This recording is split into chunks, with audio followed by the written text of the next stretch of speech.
എന്റെ പ്രിയപ്പെട്ട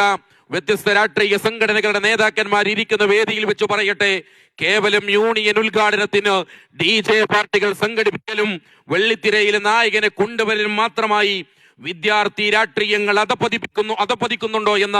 ഗൗരവപരമായ ചിന്തകളിലേക്ക് നടന്നു പോകാൻ നമുക്ക് സാധിക്കേണ്ടതുണ്ട്.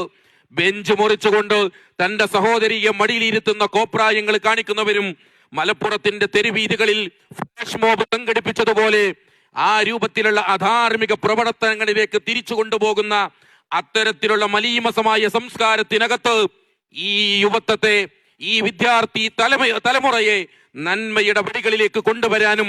ഈ രാജ്യത്തിന്റെ പുനർനിർമ്മാണത്തിന് നേതൃത്വം നൽകാനുമുള്ള പ്രവർത്തനങ്ങളാണ് ഇവിടെ നടക്കേണ്ടത് എന്ന് നാം തിരിച്ചറിയേണ്ടതുണ്ട്. കേവലം ഏതെങ്കിലും പ്രവർത്തനങ്ങളുടെ പേരിൽ മതപരമായി ചിത്രീകരിക്കപ്പെടുന്ന രാഷ്ട്രീയ മേലാളന്മാരുടെ അപകടകരമായ ചർച്ചകളിലേക്ക് വിദ്യാർത്ഥി സമൂഹത്തെ കൊണ്ടുപോകാതെ വിദ്യാർത്ഥികളെ നമ്മൾ ഒന്നാണ് പാറിപ്പറക്കുന്ന ത്രിവർണ്ണ പതാകകളുടെ മുന്നിൽ നിന്നുകൊണ്ട് ഇന്ത്യ എന്റെ രാജ്യമാണ് എന്ന് പറയുമ്പോ എന്റെ മുഴുവൻ ഇന്ത്യക്കാരും എന്റെ സഹോദരന്മാരാണ് എന്ന് പറയുന്ന ആ സഹവർത്തിത്വത്തിന്റെ സന്ദേശത്തെ ഈ രാജ്യത്ത് തിരിച്ചു കൊണ്ടുവരാൻ നമ്മളെ കൊണ്ടേ സാധിക്കുകയുള്ളൂ എന്ന തിരിച്ചറിവുണ്ടാകണം.